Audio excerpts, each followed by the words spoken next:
Suamiku yang pengangguran malah selingkuh.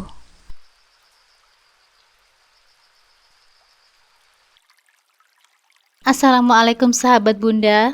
Semoga Allah selalu memberikan kesehatan dan kebahagiaan untuk kita semua. Buat sahabat Bunda yang sudah subscribe, semoga rezekinya dilancarkan ya. Amin ya robbal alamin.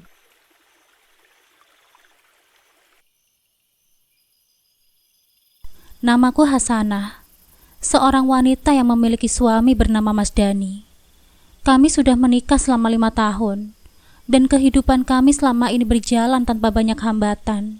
Mas Dani bekerja sebagai pengawas di sebuah pabrik tekstil, sementara aku menjalankan toko sembako di pasar.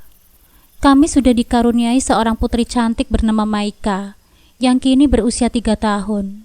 Maika adalah pusat kebahagiaan bagi kami. Setiap senyuman dan tawa kecilnya selalu menjadi alasan kami untuk terus berjuang untuk masa depan kami yang lebih baik. Kami tinggal di sebuah rumah yang sederhana namun nyaman. Rumah ini memiliki halaman kecil di depannya, yang selalu kutanami bunga-bunga. Setiap pagi sebelum aku berangkat ke pasar untuk membuka toko, aku menyempatkan diri untuk menyiram bunga-bunga itu, sebagai rutinitas kecilku untuk memulai hari dengan ketenangan. Mas Dani juga selalu berangkat bekerja dengan semangat, mengenakan seragam kerjanya yang rapi, dan membawa bekal yang selalu aku siapkan setiap harinya. Aku memang selalu menyiapkan sarapan dan kebutuhan Mas Dani dengan penuh kasih sayang, sebagai bentuk baktiku kepada suami. Namun di balik kebahagiaan kami, ada satu hal yang kerap mengganggu pikiranku, yaitu kondisi ibuku yang kini tinggal sendirian. 5 bulan yang lalu, ayahku meninggal dunia, meninggalkan ibuku dalam kesepian di rumah yang kosong. Kakak-kakakku yang sudah memiliki keluarga sendiri tinggal jauh dari ibu. Sejak itu aku selalu merasa khawatir akan keadaan ibuku. Meski ia tak pernah mengeluh, aku tahu ia kesepian. Suatu malam setelah Maika tertidur pulas di kamarnya, aku memutuskan untuk membicarakan hal ini dengan Mas Dani. Kami duduk di ruang tamu, ditemani secangkir teh hangat dan suasana yang tenang. Mas Dani seperti biasa, membaca koran malamnya, sementara aku menimbang-nimbang kata-kata yang akan aku katakan. Mas, aku memulai pembicaraan dengan suara pelan.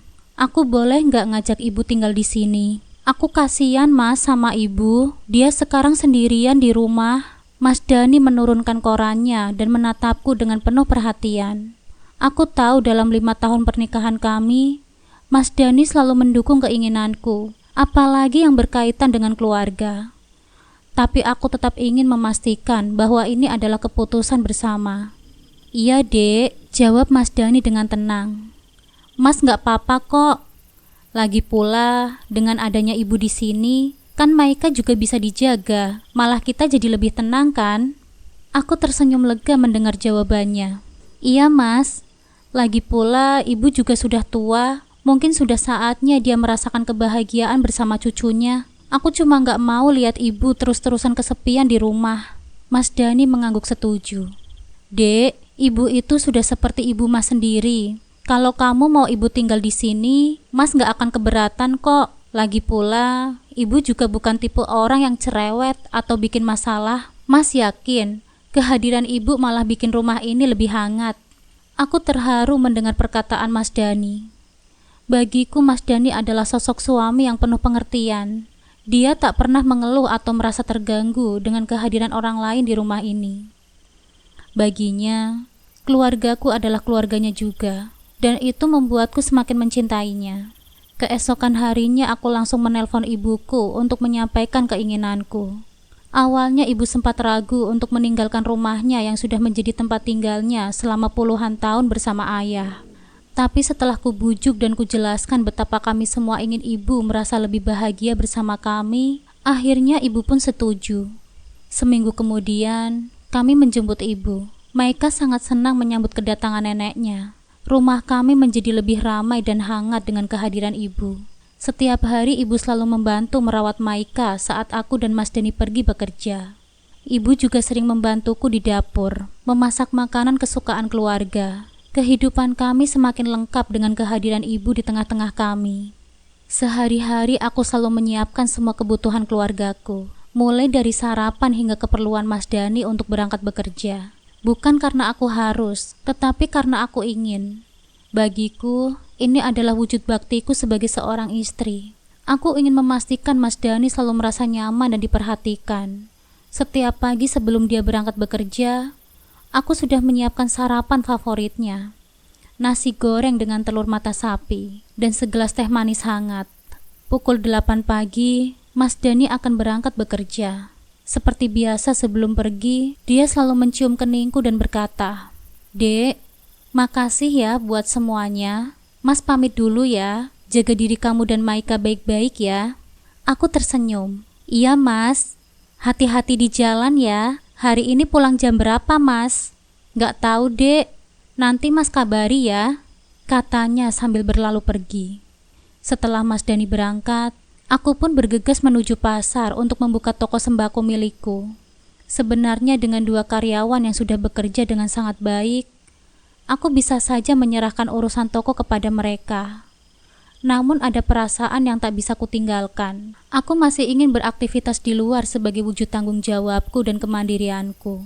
Selain itu, mengurus toko adalah bagian dari kehidupanku. Setiap masukan dan pengeluaran toko masih aku tangani sendiri. Toko sembako ini adalah kebanggaanku. Setiap detail perhitungan keuangan, transaksi, hingga hubungan dengan pelanggan, aku masih senang melakukannya sendiri. Mungkin karena dari sinilah, aku merasa punya arti lebih, selain sebagai istri dan ibu rumah tangga. Setiap hari di pasar, waktu berjalan dengan cepat, sibuk melayani pelanggan, memesan stok barang, dan memastikan semuanya berjalan dengan lancar. Kadang di sela-sela jam istirahat siang, aku pulang ke rumah untuk makan siang bersama ibu dan Maika.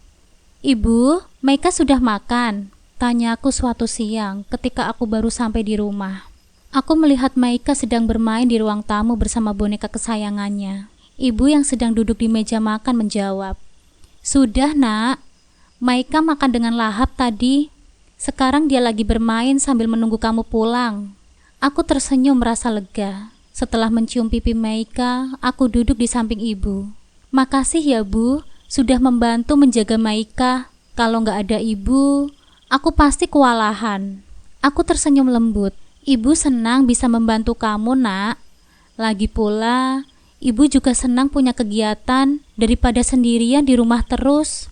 Makan siang bersama ibu dan Maika selalu menjadi momen istirahat yang kutunggu. Meski hanya sebentar, momen ini memberikan energi baru untuk kembali ke toko.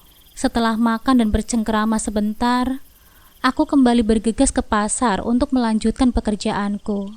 Toko sembako ini adalah hasil kerja kerasku bertahun-tahun. Dulu toko ini hanyalah kios kecil dengan barang-barang yang tak seberapa. Aku masih ingat bagaimana aku memulai semuanya dari nol. Dengan modal yang terbatas dan pelanggan yang masih sedikit. Namun berkat kegigihanku dan dukungan dari Mas Dani, toko ini perlahan berkembang.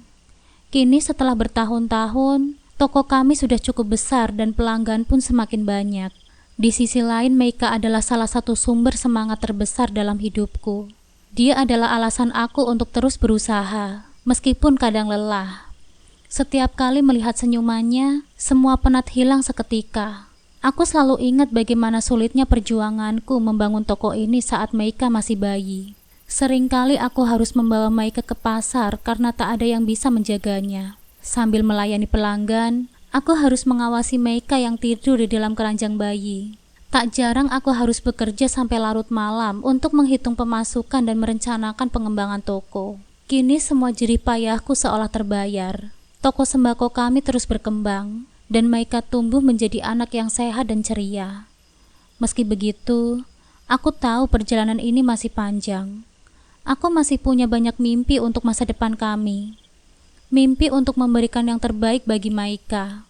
Dan tentunya, untuk menjaga kebahagiaan keluarga kecil kami. Kehidupan kami memang sederhana, tapi di balik kesederhanaan itu, ada rasa syukur yang luar biasa. Kami selalu bersama dalam suka dan duka, saling mendukung satu sama lain. Sebenarnya dari hasil tokoku saja, sudah lebih dari cukup untuk membiayai kehidupan keluarga kecil kami. Dengan penghasilan yang stabil dan toko yang terus berkembang, aku tak perlu khawatir soal keuangan. Setiap bulannya keuntungan dari toko sembakoku cukup besar, bahkan bisa menutupi semua kebutuhan kami. termasuk biaya sekolah Maika nanti. Namun di balik semua itu, ada keinginan dalam diriku. Terkadang aku berpikir, bagaimana kalau Mas Dani berhenti dari pekerjaannya dan membantu di tokoku saja? Dengan Mas Dani di sampingku, aku yakin kami bisa mengembangkan toko ini lebih besar lagi. Lagi pula Mas Dani pasti akan lebih banyak waktu di rumah dan bisa lebih dekat dengan Maika. Tapi aku tahu tidak semudah itu. Mas Dani adalah tipe pria yang punya harga diri tinggi. Dia selalu ingin bekerja keras dengan usahanya sendiri. Meskipun gajinya sebagai pengawas pabrik tekstil tidak sebesar pendapatan tokoku, dia tetap gigih menjalankan tugasnya. Aku menghormati keputusan itu, meskipun kadang merasa kasihan melihatnya pulang dalam keadaan yang lelah setiap hari. Pernah suatu malam, saat kami sedang duduk bersama setelah Maika tidur, aku mencoba mengutarakan isi hatiku. "Mas," kataku dengan lembut, "sebenarnya aku kepikiran, bagaimana kalau Mas berhenti bekerja di pabrik dan membantu aku di toko saja, Mas? Dari penghasilan toko, aku rasa kita sudah cukup, bahkan lebih, Mas.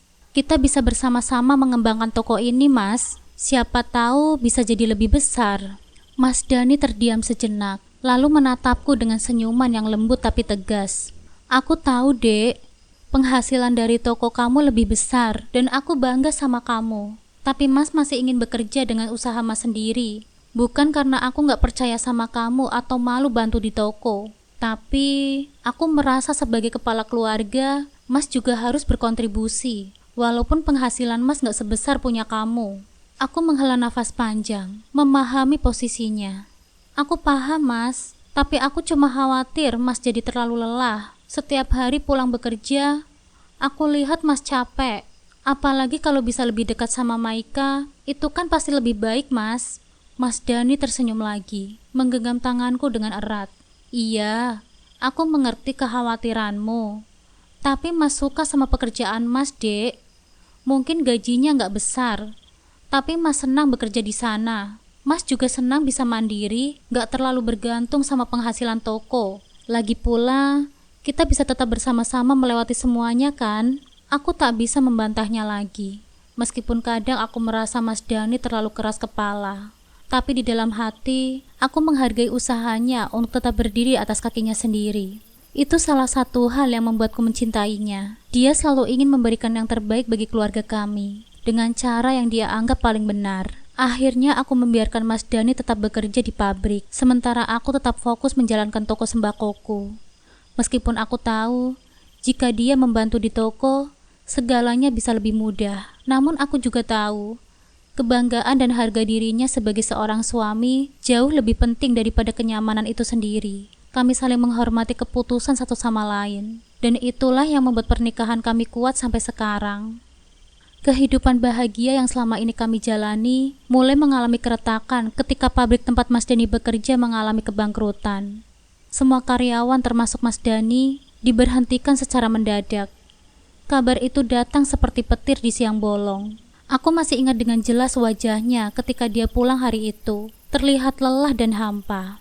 "Pabrik Mas bangkrut, Dek. Aku gak bisa bekerja lagi," katanya dengan suara berat. Matanya menerawang kosong, seolah sulit menerima kenyataan.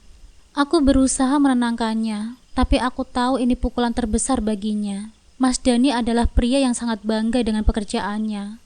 Kehilangan pekerjaan sama dengan kehilangan sebagian dari harga dirinya. Malam itu dia hanya duduk di ruang tamu, terdiam. Tidak banyak yang bisa aku lakukan selain duduk di sampingnya, menggenggam tangannya dengan erat, memberikan kehangatan meski tanpa kata-kata. Hari-hari setelah kejadian itu tidak mudah. Mas Dani sering melamun, terlihat hilang arah. Setiap pagi dia bangun tanpa semangat, tanpa tujuan. Bahkan Maika yang biasanya bisa menghiburnya dengan celotehan lucunya, tak mampu membuatnya tersenyum kembali. Aku sudah sering membujuknya untuk melupakan pabrik itu, untuk mencoba move on dan memulai sesuatu yang baru bersama-sama. "Mas, sudahlah. Pabrik itu sudah bangkrut, gak ada gunanya terus dipikirin, Mas. Ayo bantu aku di toko saja. Kita bisa mengembangkan toko ini bareng-bareng, Mas. Kamu juga gak harus merasa bergantung pada aku. Kita ini kan suami istri, semuanya kita jalani bersama-sama." Bujuku suatu malam, ketika dia duduk termenung di depan TV yang menyala tanpa dia perhatikan. Mas Dani menggeleng pelan. Aku gak bisa, Dek. Aku gak bisa cuma duduk di toko dan merasa semuanya baik-baik saja karena toko kamu sudah sukses. Aku harus mencari pekerjaan lagi, Dek. Pekerjaan yang bisa bikin aku merasa punya harga diri. Aku gak mau bergantung sama kamu. Aku janji aku bakal usaha lagi. Aku gak akan menyerah, Dek. Aku tahu di balik ucapannya itu ada rasa sakit yang dalam. Mas Dani merasa gagal sebagai kepala keluarga. Sebagai seorang istri, aku hanya bisa menghormati keputusannya. Meskipun di dalam hatiku aku khawatir. Aku tahu mencari pekerjaan baru di saat seperti ini bukanlah hal yang mudah. Apalagi di tengah persaingan yang ketat. Tapi aku tak ingin memaksakannya. Karena aku tahu dia butuh waktu untuk memulihkan kepercayaan dirinya. Hari demi hari terus berlalu. Mas Dani mulai sibuk mencari pekerjaan. Setiap pagi dia pergi dengan setelan kemeja rapi, membawa map berisi dokumen lamaran kerja, berharap ada perusahaan yang mau menerimanya. Namun setiap kali dia pulang, aku bisa melihat kekecewaan di matanya. Dunia kerja tak lagi mudah seperti dulu. Banyak perusahaan yang mengalami krisis, dan posisi yang sesuai dengan pengalaman Mas Dani sangat terbatas. Suatu sore saat kami sedang makan bersama, aku mencoba membangkitkan semangatnya lagi. Mas, kalau belum ada yang cocok, gak apa-apa kok mas. Mungkin memang jalannya bukan dari situ, toh kita masih punya toko. Kita masih bisa hidup dari sana mas. Mas Dani hanya tersenyum tipis. Iya dek, aku tahu kamu selalu ada buat aku. Tapi aku masih mau untuk mencoba. Siapa tahu besok ada kabar baik. Aku mengangguk, meski di dalam hatiku aku tak yakin. Namun aku tetap mendukungnya, berharap apa yang dia cari bisa segera datang. Karena aku tahu, bukan hanya soal pekerjaan, tapi ini tentang kebanggaan dirinya sebagai seorang suami yang ingin tetap berdiri di atas kakinya sendiri. Di sisi lain, aku tetap fokus menjalankan tokoku. Setiap hari aku berharap bisa membesarkan toko ini lebih lagi. Siapa tahu suatu hari nanti, Mas Dani akan menyadari bahwa pekerjaan bersama-sama membangun toko ini tidak akan merendahkan harga dirinya, tapi justru memperkuat kami sebagai pasangan. Hari-hariku yang semula penuh dengan kebahagiaan mulai berubah menjadi suram sejak Mas Dani kehilangan semangatnya untuk bekerja. Setiap malam dia memilih untuk duduk di ruang tamu dengan ponselnya, tanpa peduli dengan apapun di sekelilingnya. Ketika pagi tiba, dia tak lagi bangun lebih awal seperti dulu. Bahkan sekarang bangun di atas pukul 9 saat aku sudah berangkat ke toko. Ibuku yang tinggal bersama kami tak pernah lepas dari kekhawatirannya. Nak, Dani itu gak bisa dibiarkan begitu terus nak. Kalau gak bekerja, setidaknya dia mencari kegiatan lain biar gak terus-terusan nganggur, kata ibuku suatu pagi saat kami sedang sarapan. Aku hanya bisa menghela nafas panjang. Aku tahu apa yang ibuku katakan itu benar. Tapi setiap kali aku mencoba membangunkan Mas Dani atau mengajaknya bicara, yang terjadi hanyalah pertengkaran. Mas, bangun yuk. Udah jam 9, coba cari kegiatan atau bantu aku di toko mas, kataku dengan hati-hati suatu pagi. Namun reaksi Mas Dani selalu sama, penuh kemarahan. Aku gak bisa tidur semalaman dek, jangan ganggu aku kalau gak tahu apa yang aku rasakan, katanya dengan kasar, sambil menarik selimutnya dan berbalik membelakangiku. Aku hanya bisa terdiam. Rasanya seperti berjalan di atas bara api. Setiap langkah hati-hati tapi tetap terasa menyakitkan. Setelah beberapa kali mencoba, akhirnya aku menyerah. Aku membiarkannya terlelap hingga siang hari tanpa gangguan. Karena aku tahu, jika aku memaksanya bangun, yang ada hanyalah kemarahannya lagi. Selama sebulan, Mas Dani tak menunjukkan tanda-tanda perubahan. Ia lebih sering tidur-tiduran di rumah tanpa melakukan apapun yang berarti. Setiap hari ibuku mengamati situasi ini dengan penuh perhatian, tapi dia memilih diam. Mungkin karena dia tak ingin berurusan dengan suamiku, atau mungkin dia tak mau ikut campur dengan masalah rumah tangga anaknya. Sikap Mas Dani semakin membuat hatiku berat. Saat aku pulang dari toko, yang kutemukan hanyalah suamiku yang asik dengan ponselnya. Awalnya aku tidak terlalu memikirkan kebiasaan itu. Namun lama-kelamaan, rasa curiga mulai muncul. Setiap kali aku bertanya dia pergi kemana setiap dia keluar rumah, jawabannya selalu singkat dan tak jelas. Kadang dia berkata hanya berjalan-jalan, kadang menemui teman lamanya. Tapi yang membuatku curiga adalah uang yang sering dia minta dariku.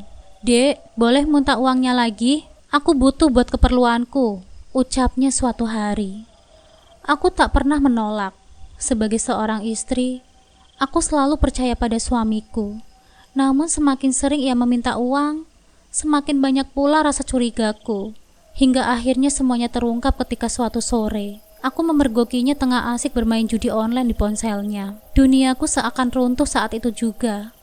Rasanya tak percaya bahwa suamiku yang dulu begitu rajin bekerja dan penuh tanggung jawab, kini menghabiskan hari-harinya di rumah, terpuruk dan terjebak dalam permainan judi online. Uang yang sering ia minta dariku ternyata habis untuk permainan laknat itu. "Mas, apa ini?" tanyaku dengan suara bergetar, sambil memperlihatkan layar ponselnya yang penuh dengan aplikasi judi. Mas Dani nampak terkejut, tapi tak berusaha menyembunyikannya. Aku cuma iseng saja kok, Dek. Lagi gak ada kerjaan. Jadi aku coba-coba aja deh. Toh gak ada masalah kan?" jawabnya tanpa rasa bersalah. Hatiku terasa hancur mendengar jawabannya. "Mas, ini salah, Mas. Judi itu gak cuma bikin kita rugi secara uang, tapi juga moral, Mas. Kamu gak ingat? Kita punya Maika, kita punya tanggung jawab. Kamu mau uang kita habis hanya buat begini?" Nasihat yang kuberikan dengan maksud baik itu justru membuat Mas Dani semakin marah. Dan puncaknya adalah tamparan keras yang mendarat di pipiku. Rasa perih di wajahku tak seberapa dibandingkan rasa sakit di hatiku. Aku tak pernah menyangka suamiku yang dulu begitu lembut dan penyayang tega menyakiti aku secara fisik. Ibuku yang selama ini selalu bersamaku berusaha membelaku, namun Mas Dani semakin kalap. "Ini urusan rumah tangga kami, Bu. Jangan ikut campur," bentaknya dengan suara keras yang membuatku gemetar. Seakan-akan dia tak mau mendengarkan siapapun lagi, seolah dia adalah penguasa rumah yang tak bisa disentuh oleh kata-kata orang lain. Aku ingat dalam hatiku aku ingin sekali berteriak, ingin sekali memintanya berhenti. Malam itu dalam hati, aku sempat berpikir untuk mengambil langkah drastis, meminta cerai. Rasanya semua hal yang sudah terjadi begitu menyesakkan dada. Namun saat melihat Maika tertidur lelap di kamarnya, hatiku bimbang. Bagaimana nasib Maika jika aku benar-benar berpisah dengan Mas Dani? Dia masih terlalu kecil, dan aku tahu Maika sangat membutuhkan kasih sayang seorang ayah. Dengan berat hati, aku memutuskan untuk menahan diri. Namun keputusan Mas Dani malam itu membuat segalanya berubah. Setelah melemparkan beberapa pakaian ke dalam tas kecil, dia dengan tergesa-gesa meninggalkan rumah itu. "Aku mau menjauh dulu dari sini. Kamu urus diri kamu sendiri," katanya dengan dingin sebelum melangkah keluar pintu. Aku terdiam, menatap pintu yang tertutup di belakangku. Tidak ada kata-kata yang bisa keluar dari bibirku. Ibuku yang berada di sampingku berusaha menenangkanku. "Sabar ya, Nak. Mungkin Dani hanya butuh waktu untuk berpikir," ucapnya dengan lembut sambil memelukku. Malam itu rumah yang biasanya terasa hangat mendadak sunyi dan dingin. Hatiku kacau balau. Setiap malam sejak kepergian Mas Dani, aku menangis dalam diam, berusaha menyembunyikan kesedihanku dari Maika. Aku tahu Maika terlalu kecil untuk mengerti apa yang sedang terjadi, tapi aku tidak ingin dia merasakan kehilangan atau kebingungan karena ketidakhadiran ayahnya. Hari demi hari terus berlalu, dan tak ada kabar dari Mas Dani. Tak ada satupun pesan atau panggilan darinya. Aku sudah mencoba menghubunginya, tapi nomor ponselnya sudah tidak aktif lagi. Rasa khawatir bercampur dengan kebingungan. Di satu sisi, aku merasa lega karena tak ada lagi pertengkaran. Tapi di sisi lain, aku juga merindukan sosok suami yang dulu selalu bersamaku, sosok ayah untuk Maika. Ibuku yang selama ini selalu kuat, nampak semakin prihatin. "Nak, coba ikhlaskan dulu. Kalau dia memang berniat baik, nanti dia akan kembali. Tapi kalau tidak, kamu harus siap menerima kenyataan, Nak," katanya suatu malam saat kami sedang duduk di ruang tamu. Kata-kata ibuku membuatku semakin termenung. Apakah aku siap menerima kenyataan jika Mas Dani tak pernah kembali? Apakah aku harus mempertimbangkan langkah yang selama ini kutahan demi Maika? Meski aku tahu hatiku sudah banyak terluka, jauh di dalam diriku masih ada secuil harapan bahwa Mas Dani akan sadar dan kembali menjemput keluarganya. Namun kenyataan bahwa seminggu penuh berlalu tanpa kabar sedikit pun membuat harapan itu semakin samar. Malam itu suasana di ruang tengah begitu tenang. Aku, ibu, dan Maika duduk bersama menonton televisi. Maika yang sedang asik bermain dengan mainannya sesekali tersenyum saat melihat tontonan kartun di TV. Namun ketenangan itu tiba-tiba terpecah oleh suara ketukan di pintu. Aku dan ibu saling pandang. Siapa yang datang malam-malam begini? Dengan perasaan campur aduk, aku berjalan ke arah pintu dan membukanya. Betapa terkejutnya aku saat melihat Mas Dani berdiri di depan pintu dengan wajah yang penuh penyesalan. Matanya berkaca-kaca, tubuhnya nampak letih dan kotor, seperti seseorang yang telah berjuang melawan rasa malu dan penyesalan. "Hasanah, maafkan aku," ucapnya dengan lirih sambil berlutut di hadapanku. "Aku bodoh. Aku tak tahu apa yang harus aku lakukan selain memohon padamu. Aku ingin kembali. Aku ingin memperbaiki semuanya. Tolong maafkan aku, Hasanah." Aku terdiam, hatiku bimbang. Bagian dari diriku masih sangat terluka atas semua yang telah terjadi. Namun di sisi lain, aku melihat sorot matanya yang nampak penuh penyesalan. Bagaimanapun juga, aku masih mencintainya. Aku mencintai suamiku, dan untuk sejenak, hatiku mulai luluh. "Bangun, Mas. Kita bicara di dalam," kataku akhirnya setengah hati. Mas Dani mengangguk pelan, berdiri dan mengikuti masuk ke dalam rumah. Ibu hanya menatap kami tanpa bicara. Mungkin mencoba membaca situasi. Di ruang tamu, Mas Dani terus meminta maaf. Berjanji akan berubah dan menjadi suami yang baik. Setelah beberapa saat aku akhirnya luluh. Demi cinta yang masih tersisa, demi Maika yang butuh ayahnya, aku menerima Mas Dani kembali. "Aku akan berubah. Aku janji padamu. Aku akan menjadi suami yang lebih baik dan lebih bertanggung jawab," kata Mas Dani dengan nada penuh tekad. Aku tersenyum lemah, berharap kata-katanya bukan sekedar janji kosong. Namun tanpa kusadari, niat baik yang diperlihatkan Mas Dani hanyalah sebuah ilusi. Awalnya perlahan tapi pasti, dia mulai berubah menjadi sosok yang berbeda dari sebelumnya. Setiap hari Mas Dani tiba-tiba menjadi sangat perhatian. Dia mengantar dan menjemputku dari toko, bahkan mulai membantu urusan toko yang selama ini aku tangani sendiri. Aku pun mulai terlena dengan perubahan baiknya, berpikir bahwa mungkin dia memang telah menyesali perbuatannya. Tapi ada sesuatu yang aneh. Setiap malam Mas Dani selalu meminta izin untuk keluar dengan alasan bertemu dengan temannya. Awalnya aku tak terlalu memikirkannya, karena aku ingin mempercayainya. "Aku mau ketemu dengan teman-temanku dulu ya, Dek. Ada urusan," katanya setiap malam. Dan aku selalu mengiyakan tanpa curiga. Sampai pada suatu siang, kebusukan Mas Dani akhirnya terbongkar. Hari itu tokoku cukup ramai. Di tengah kesibukan, aku meminta tolong Mas Dani untuk menyetorkan uang ke bank untuk melakukan pembayaran keperluan tokoku. Dia segera berangkat setelah aku memberikan uang kepadanya.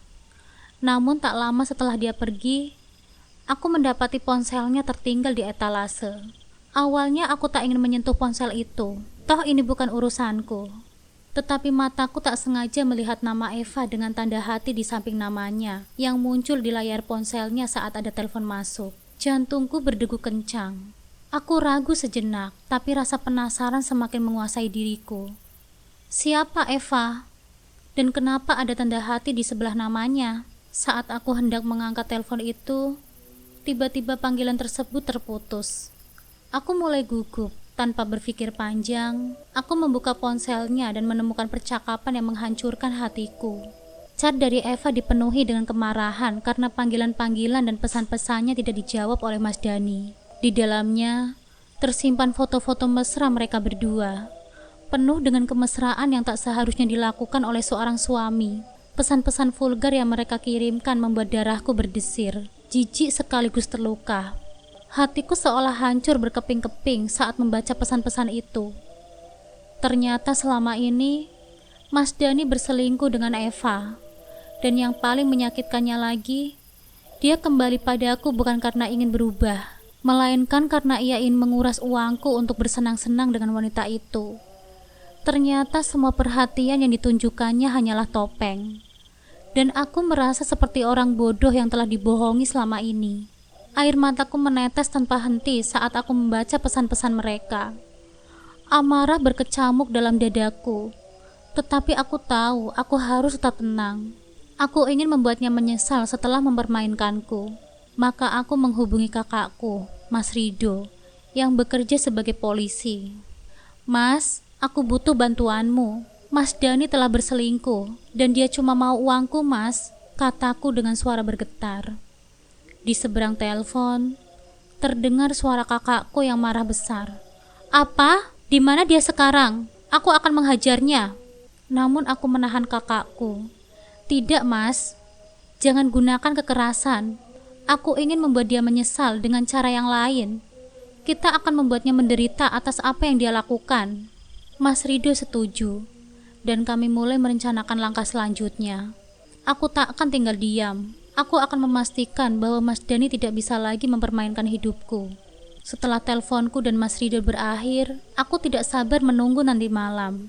Rasanya aku ingin cepat-cepat melihat Mas Dani mendapatkan balasan atas segala pengkhianatan yang dia lakukan.